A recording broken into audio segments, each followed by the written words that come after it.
Tree media ప్రేక్షకులందరికీ ధన్యవాదాలు. Please subscribe tree media. ఇండస్ట్రీకి వచ్చి ఎవరు లేకపోయినా తోడుగా కావచ్చు, లేకపోతే అండగా కావచ్చు, ఏది లేకపోయినా కానీ ఒక చిన్న స్థాయి నుంచి ఈ రోజున ఒక రికగ్నైజేషన్, ఏది ఆఫీస్ బాయ్ దగ్గర నుంచి హీరోగా ఇంత జర్నీ, ఒక సక్సెస్ఫుల్ స్టోరీ చెప్పుకోవచ్చు. ఇప్పుడు నీ జర్నీ చూస్తుంటే మీరు చూశారుగా, చూశాను కాబట్టి చెప్తున్నా. అదే, ఎందుకంటే ఇదే ఇండస్ట్రీలో ఒకే చోట నుండి ఫెయిల్ అయిపోయిన వాళ్ళు కూడా చాలామంది ఉన్నారు. అదే కృష్ణానగర్కి అంకితం అయిపోయి, కానీ ఎంతోమందికి అట్లా ఎదుక్కుంటూ ఎక్కడ కూడా డ్రాప్ అవ్వాల. మధ్యలో కొన్ని ఫేజులు ఉన్నాయి, బట్ వాటిని కూడా జయించావు.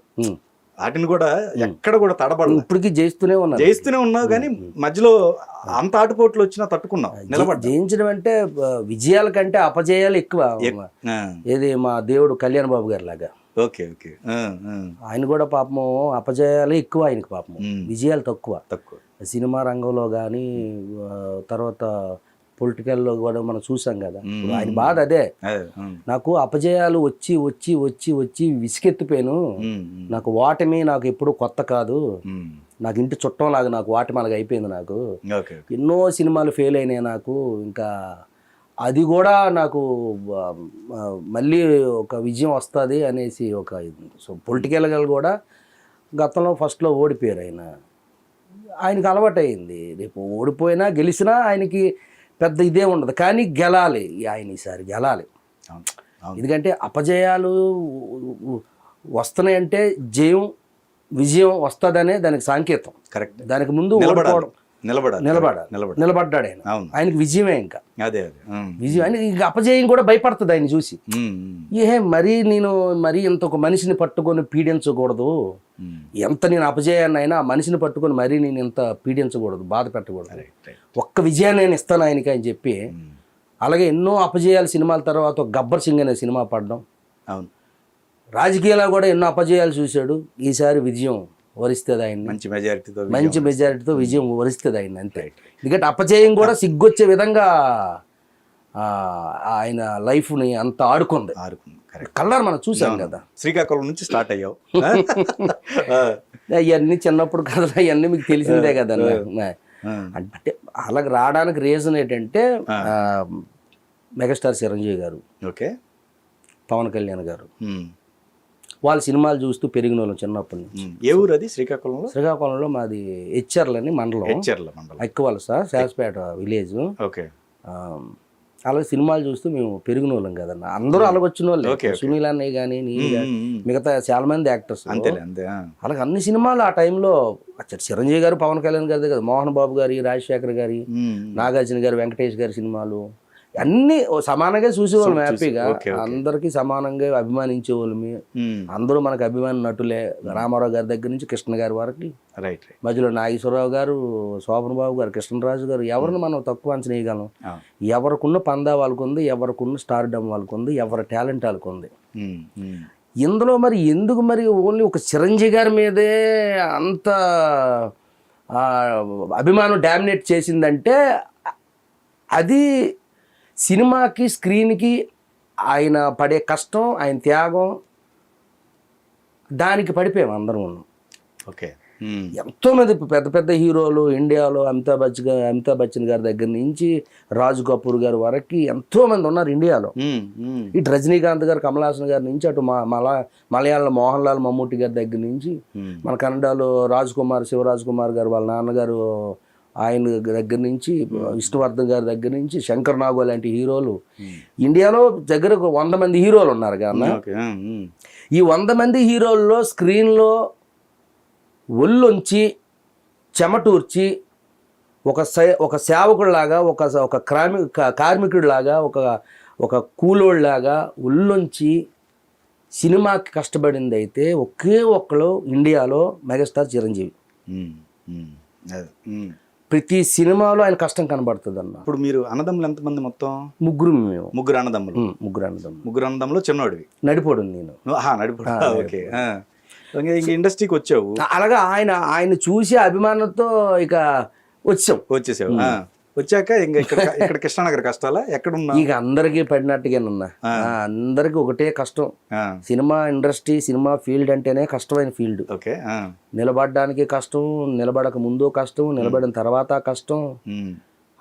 అడుగడుగున కష్టాలతో వెళ్తుంది ఇది సినిమా ఫీల్డ్ అనేది. Right right right. అన్నిటిలోనూ కష్టాలు ఉంటాయి ఇందులో. అలాగా నేను బుజ్జి గారి దగ్గర ఆఫీస్ బాయ్గా చేసి, మా బుజ్జి గారు నాకు గాడ్ ఫాదర్ లాంటి ఆయన, ప్రొడ్యూసర్ గారు, ఆయన దగ్గర నేను జాయిన్ అవ్వడం. అంతకుముందు నిర్మలమ్మ గారి దగ్గర ఇంట్లో పనిచేశాను నేను.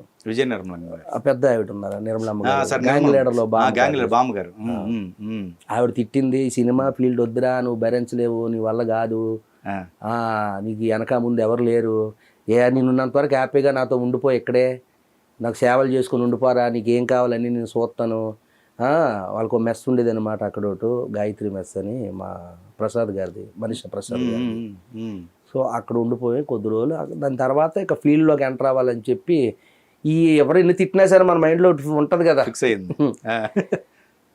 ఆఫీస్ బాయ్గా బుజ్జి గారి దగ్గర జాయిన్ అయినప్పుడు దిల్ రాజు గారు, వినాయక్ గారు, తర్వాత వచ్చి అందరూ, సుకుమార్ గారు, హరీష్ శంకర్ గారు, వీళ్ళందరూ అక్కడికి ఆఫీస్కి రావడం, అందరికి నేను పరిచయం అవ్వడం. వాళ్ళకి అందరికీ సినిమా ఫీల్డ్ అంటే ఇష్టం.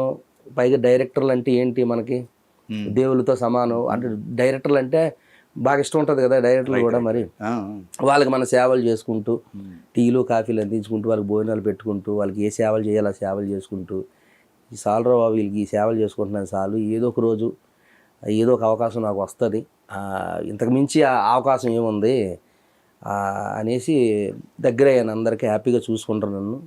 దాని ద్వారా అలాగ ఒక టీవీ ప్రోగ్రామ్ జబర్దస్త్లోకి వెళ్ళడం, అది అక్కడ కొంచెం టర్న్ అయింది. దాని తర్వాత అందరూ హ్యాపీగా ఫీల్ అయ్యాడు, ఆఫీస్ బాయ్ చేసి ఈరోజు యాక్టర్ అయ్యాడు అనేసి అందరూ హ్యాపీగా నా విషయంలో ఇదవడం.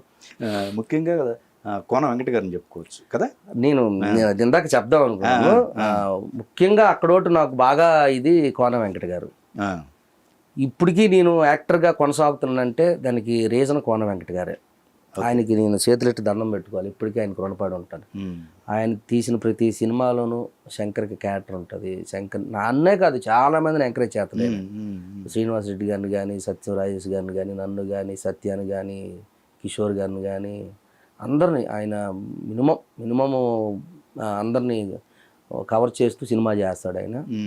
ఆయన గొప్ప హెల్ప్ చేశాడు మనకి. నన్ను ఒక యాక్టర్గా గుర్తించి సపోర్ట్ బాగా చేశాడు ఆయన. సో జబర్దస్త్లో కొన్నాళ్ళు కొనసాగావు, తర్వాత ఒక డెసిషన్ తీసుకున్నావు అక్కడ నుంచి బయటికి రావటం అనేది. కానీ ఆ డెసిషన్ అక్కడే కొనసాగితే లైఫ్ వేరే రకంగా ఉండేదేమో కదా. ఎక్కడన్నా జబర్దస్త్ అంటే నేనే చెప్పి వచ్చాను కదా అప్పుడు. అవును. ఇక అంత మొత్తం అయిపోయింది, ఇంకా ఏం లేదు. ఇక దీనికి మించి ఏమైనా చేయాలంటే నేను చేయలేను అయ్యి. ఓకే. మినిమం కామెడీ అనేది కామెడీ వరకే చేయాలి. Right right. ఇక అది లేనప్పుడు అది దాటి వేరే వచ్చేస్తుంటాయి మనకు తెలియక. లేనిపోని అన్ని బూతులని, ఇంకోటని అందులో రకరకాలు ఇవి ఇక అవి వచ్చేస్తుంటాయి. ఇంకా ఇక అవి రాకూడదు, ఎందుకంటే ఇది ప్రజలు చూస్తున్న ప్రోగ్రాం, పిల్లల నుంచి పెద్దల దాకా అందరూ చూస్తారు. అవన్నీ మనం గుర్తుపెట్టుకొని చేయాలి అక్కడ. ఇక చాలు ఇంకని చెప్పి రాసిన స్కిట్లు ఇవన్నీ అయిపోయి సార్ అని చెప్పి, ఇంకేమీ లేవు, ఇంకేమైనా కొత్తగా వస్తే వస్తానండి, తర్వాత మరి అని చెప్పి వచ్చాను.